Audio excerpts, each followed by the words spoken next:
Dean James masuk radar milik Ajax Amsterdam. Penampilan konsisten dari Dean James membuat bek timnas Indonesia tersebut kini dikabarkan masuk ke dalam radar Ajax Amsterdam di bursa transfer musim dingin kali ini. Sejumlah laporan media di Belanda menyebut Ajax tengah memantau beberapa opsi bek kiri untuk bisa memperkuat squad mereka, dan nama Dean James mencuat sebagai alternatif potensial, terutama jika target utama dinilai terlalu mahal atau sulit untuk didatangkan.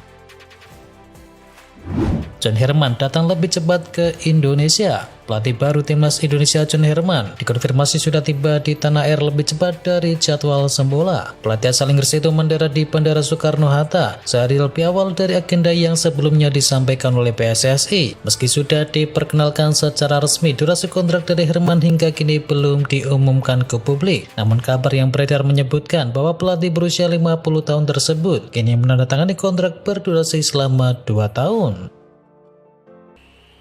Dembele main api dengan PSG. Dilaporkan oleh RMC Sport, Ousmane Dembele tak mau memberikan perpanjangan kontrak sebab keinginannya untuk naik gaji 2 kali lipat ditolak oleh PSG. Gaji Dembele per musim diangkat 30 juta euro atau sekitar 588 miliar rupiah. Dembele mau naik gaji ke angka 60 juta euro per musim, namun pihak klub hanya mau memberikan angka yang sama. Apa yang dilakukan oleh Ousmane Dembele sudah pernah dilakukan oleh ex pemain PSG lainnya, teranyar Gianluigi Donnarumma yang meminta naik gaji dan tidak dikabulkan, dan akhirnya dijual ke Manchester City. Gyökeres belum menjawab kebutuhan milik Arsenal. Victor Gyökeres direkrut Arsenal dengan ekspektasi menjadi mesin gol yang baru, tetapi Liga Inggris adalah panggung dengan skala yang berbeda. Alih-alih memakan tim-tim di Liga Inggris, Gyökeres tertelan oleh kerasnya kompetisi tersebut. Ia sudah tampil sebanyak 19 kali di Liga Inggris dan baru mencetakkan 5 gol saja. Manchester City sudah belanja 2 miliar euro untuk Guardiola. Dilansir dari Transfermarkt, Manchester City sudah habiskan 2 miliar euro untuk belanja pemain di era Pep Guardiola sejak kedatangannya di tahun 2016. Jika dikonversi, 2 miliar itu mencapai 39,2 triliun rupiah. Pesaing terdekat dari Guardiola dan Manchester City adalah belanjanya milik Atletico Madrid untuk Diego Simeone. Atletico sudah menghabiskan 1,2 miliar euro atau setara dengan 23 triliun rupiah. Di urutan ke-10 besar ada manajer paling boros belanja, juga ada nama-nama seperti Thomas Tuchel yang telah belanja sebesar 1,1 miliar euro serta Arteta yang telah belanja 1 miliar euro. Pujian tinggi dari Neymar untuk Rafinha. Neymar memuji Rafinha setinggi langit. Baginya Rafinha layak disebut sebagai pemain terbaik dunia saat ini. Bagi saya dia sekarang adalah pemain terbaik di dunia yang main di tim terbaik di dunia. Dia bermain dengan jiwanya ditambah sentuhan magis dan berjuang layaknya kesatria, ujar dari Neymar. Rafinha sendiri sudah membela Barcelona sejak tahun 2022. Rafinha total mengemaskan 63 gol dan 55 assist di seluruh kompetisi. Barcelona rampungkan pendaftaran dari Ronny Barsi ke tim utama. FC Barcelona telah resmi menyelesaikan pendaftaran pemain muda Ronny Barsi ke skuad tim utama untuk musim ini. Sebelumnya Ronny Barsi terdaftar sebagai pemain akademi dengan memilih nomor punggung 28. Tetapi sejak pendaftaran ini ia akan menjadi bagian utama dengan nomor punggung baru yakni 19. MU sudah habiskan lebih dari 1,4 triliun rupiah untuk pesangon manajer. Sejak Sir Alex Ferguson pensiun, MU sudah menggelontorkan banyak uang untuk bisa membayar pesangon manajer dan juga para stafnya yang mereka lepas. Tercatat ada 6 manajer tetap yang dipekerjakan MU sejak tahun 2013 atau tahun Ferguson turun tahta. Mereka adalah David Moyes, Louis van Gaal, Jose Mourinho, Ole Gunnar Solskjaer, Erik ten Hag, dan terakhir Ruben Amorim. Lalu ada satu manajer interim yakni Ralf Rangnick. MU diperkirakan sudah menghabiskan tak kurang dari 64,8 juta pound sterling atau setara dengan hampir 1,4 triliun rupiah untuk bisa memberikan pesangon. Virgil van Dijk belum mau pensiun. Sempat muncul kabar kalau Virgil van Dijk bakal pensiun setelah Piala Dunia 2026. Namun bek Liverpool itu membantah keras. Kini Van Dijk sudah menjadi kapten timnas Belanda dan juga kapten dari Liverpool. Boleh dibilang Van Dijk sudah mengatamkan trofi-trofi bergengsi di level klub. Boleh dibilang Van Dijk sudah mengatamkan trofi-trofi bergengsi di level klub. Itulah mengapa ada isu kalau Van Dijk bakal absen setelah Piala Dunia 2026 atau saat kontraknya di Liverpool berakhir di tahun 2027. Tetapi sayangnya Van Dijk ini membantah hal tersebut. Van Dijk menegaskan dirinya masih enjoy bermain sebagai pesepak bola dan belum memikirkan untuk pensiun.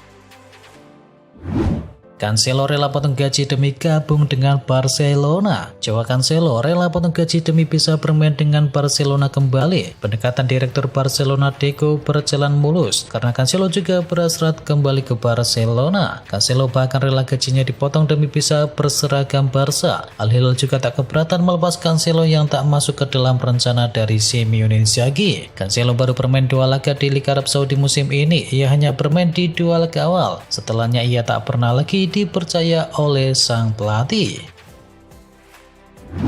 Liverpool gantungkan nasib dari Federico Chiesa. Juventus coba untuk bisa mendatangkan Federico Chiesa dari Liverpool. Namun sayangnya Andres tidak buru-buru untuk melepas sang wingernya tersebut. Diketahui Federico Chiesa sendiri masih belum mendapatkan menit bermain yang banyak di Liverpool. Chiesa hanya kerap jadi pengganti di Liga Inggris, baru total mencatatkan 228 menit penampilan dan cuma sekali menjadi starter. Dilaporkan oleh Mirror, Juventus mau mendatangkan Federico Chiesa. Pemain berusia 28 tahun itu kabarnya setuju untuk balik ke kota Turin.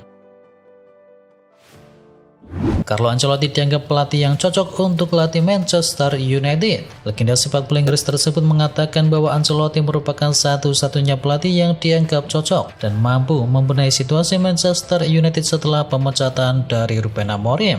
Al-Idris menilai Ancelotti sudah punya pengalaman manajerial yang besar, kemampuan manajemen pemain, serta rekam jejak keberhasilan di berbagai klub top Eropa, sehingga dia cocok untuk bisa menangani krisis di Old Trafford saat ini. Al-Idris bahkan menyatakan bahwa Ancelotti akan melompat kalau ada kesempatan untuk bisa menjadi pelatih MU karena ia suka tantangan dan sejarah klub tersebut.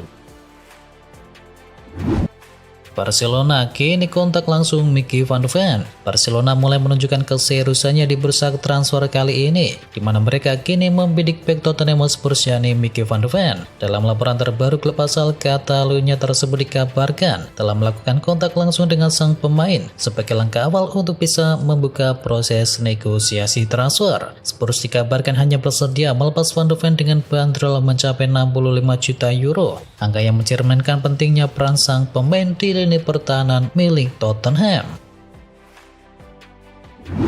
Paulo Dybala ditawarkan ke Flamengo. Flamengo, juara bertahan Copa Libertadores, telah menerima tawaran resmi untuk bisa mendatangkan Paulo Dybala. Pemain Argentina yang bersinar ini berada di bulan-bulan terakhir kontraknya bersama Roma dan ingin segera meninggalkan ibu kota Italia tersebut. Jika negosiasi berjalan sesuai rencana, pengumuman resmi akan dilakukan dalam beberapa hari ke depan. Debut manis Liam Rose Senior di Chelsea. Pertandingan Charlton versus Chelsea pada putaran ketiga Piala FA digelar di Vale dan Chelsea menang telak 5-1 atas Charlton Athletic dan memastikan tiket ke putaran keempat. Laga ini menjadi penanda baru era Chelsea bersama Liam Rose Senior. Diketahui di laga tersebut The Blues tampil dominan dan menutup babak pertama dengan keunggulan 1-0 lewat gol dari Jorel Hato. Chelsea menggandakan keunggulan lewat Tosin Adarabioyo, dilanjutkan gol dari Maguire, Pedro Neto dan juga penalti dari Enzo Fernandez. Underperform, Jesus pulang dengan tangan hampa dari ibu kota. Sassuolo dipaksa bertekuk lutut saat berhadapan dengan AS Roma di pekan ke-20 di Stadion Olimpico. Sassuolo sempat bisa menahan laju dari Roma, namun 2 gol dari Manoconi dan juga Mattia Sole membuyarkan asa meraih poin di ibu kota Italia. Kemenangan ini membuat Roma kini mengemaskan 39 angka dari 20 pertandingan. Mereka sekarang berada di urutan ketiga klasemen sementara. Debut manis Semenyo Jumat gabung City, Sabtu cetakan gol. Antoine Semenyo langsung diturunkan sehari usai diresmikan menjadi pemain baru dari Manchester City. Winger berpaspor Ghana itu membantu The Citizen menghabiskan Exeter City 10-1 di ronde ketiga babak Piala FA. Pada Jumat pagi ia diumumkan sebagai pemain baru dari Manchester City. Meski baru bergabung, namanya langsung dimasukkan ke dalam skuad untuk menjamu Exeter City di Etihad Stadium. Semenyo unjuk gigi di babak kedua. Ia memberi assist untuk gol kelima Panama City lalu mencetakkan gol debutnya sejak berseragam Manchester biru.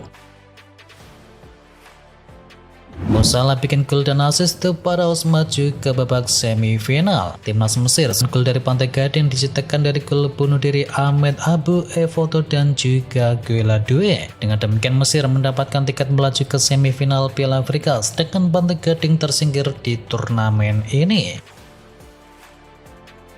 Semifinal Piala Afrika, Senegal versus Mesir, Nigeria versus Maroko. 4 yang muncul sebagai semifinalis di Piala Afrika 2025.